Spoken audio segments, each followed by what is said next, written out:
Welcome back to another video explaining a little bit more about surveys, because our survey deadline just ended where parents were able to select in-person or remote. And with us is Leslie Shepard, our Executive Director of Student Advancement. Her and her team of counselors and technology team have been working hard to get us to this point. So Leslie, why don't you give us a quick update on where we're at with survey and what it means to our teachers?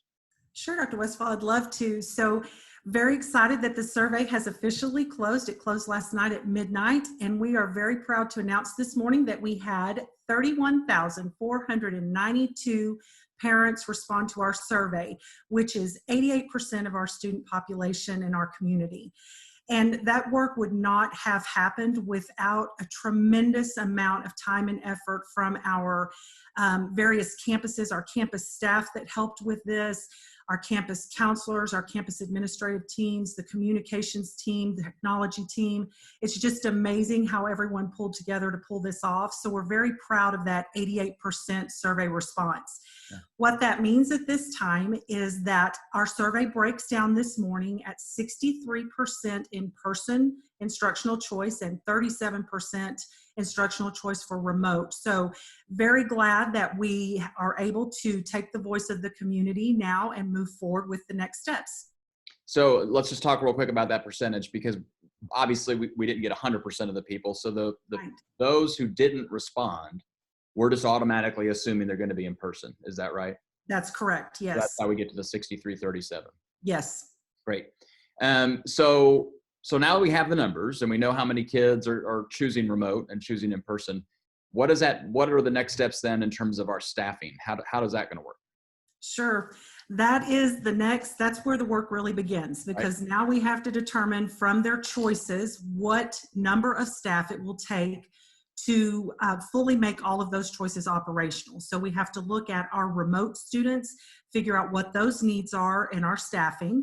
And then once that is done, we're able then better to determine our in-person staffing. So that is a very loaded question, Dr. Westfall, because that takes time and working with our human resources department and our campuses. So it's a lot of work on the backside that's already begun this morning.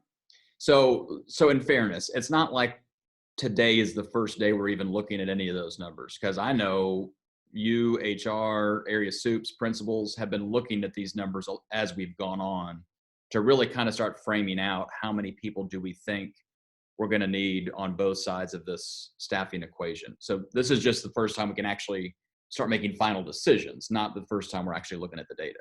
That's exactly right. We've been looking at the data for over a week now. We've updated it multiple times, and we've been trying to get to good numbers to work with just to update those numbers today. So yes, there's been a lot of work going on for the last week to look at numbers. And I'll provide a point of clarity just for the staff. When the calendar shifted from the 19th to the 26th for our start date, it's important to know that the 2-week window of opportunity, meaning 2 weeks prior to the start of school, that's a TEA guideline. So for some people, I think maybe they thought, well, great, we're going to have an extra week to figure out the whole remote thing because our deadline would have stayed the same. But really, when we shifted the first day of instruction, we also shifted the deadline for our parents. So we had to maintain that 2-week differential, and now tons of work happens in 2 weeks to get this thing landed the way it needs to land. So I know we love to have teacher rosters, days in advance. We love to have, and sometimes months in advance. We love to have all of that stuff. In this particular time, that's obviously not necessarily possible. So what can teachers expect in terms of when they can think that they can see their class rosters? Sure, great question. And you're exactly right. Those teacher rosters, student rosters, they're so very important. And we know this working forward. One of the things that we have to remember in this is just getting the final information today is that schedules have to be developed, and that's a process, as all of our campuses know. First of all, determining that staffing is very important because we cannot really build schedules until we know that. So that's an important part of the process. We also have 3 things going on in our scheduling this time, which adds another layer. We have not only in-person and remote, but we also have those hybrid classes at the secondary level. So It takes time. We do this year another added layer of fun. We have a new student information system, which everybody's in the background learning right now as well. So that's added another layer of fun to our party.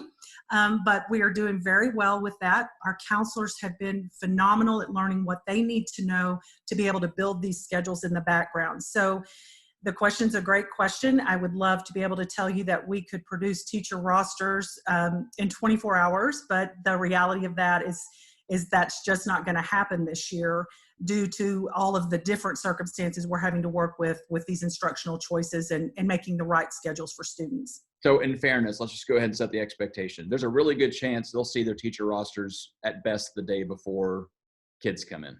I would say that's the best scenario. Yes, that's going to be what happens. We are going to send a communication out to our families that let them know that schedules, especially at the secondary level, will not be available to view until the afternoon of the 25th. Our elementary campuses are working with a little bit different process, but it's going to be much later than we're accustomed to this year, yes. Which again leads to those first 3 days of having those early release days. That'll help get everybody acclimated. They haven't had a chance to really digest what those schedules look like, and they'll be able to make some refinements from a teacher and a student perspective. Absolutely. Yes, sir. So at the secondary level, we're used to seeing, first period and then, 1A and 2A and 3A, because we're used to A-Day, B-Day stuff. And you mentioned we're on a new system, and I'd like to make sure everybody knows that we didn't choose to go to a new system just because we were in the middle of dealing with coronavirus. That was already well in the works, and really that train couldn't stop post spring break. So, but the system does their A-Day, B-Days a little differently. So what is that going to look like for our staff and our students? So at the secondary level, our high school schedules will look a little bit different. In Aries, we had to do a little bit different configuration to make it work with scheduling. And so our students and teachers' families are going to see a 0 through 8 period day. Okay. And essentially what that means is we're moving to more of an even odd day scenario. So students will attend first and 8th periods every day, just like the shortened first and 5th period that they're accustomed to. But on what was an A day, they will attend, in addition to first period and 8th period, 2, 4, and 6. And on the odd day, which was the old B day, they will attend 1, 3, 5, 7, and 8. So it doesn't change anything operationally at the high school level. It changes what we will see on paper. All right. So A days are now, once you get past the first and 8th period. Yes. A days are now evens. And yes. B days are now odds. That's exactly right. Okay. So let's just sum this thing up. Okay.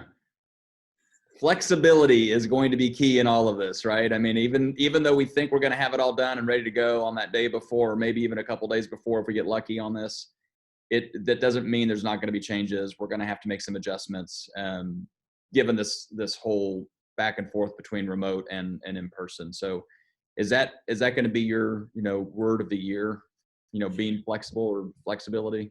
Yes, I think flexibility, grace, patience, those things are very important right now. What I would really like for our staff to know is that we will be working tirelessly to complete the process and to have schedules ready for all of our students. But knowing that when you're in such a quick turnaround and a tight timeline, there will be changes, there will be schedule adjustments. That's a given.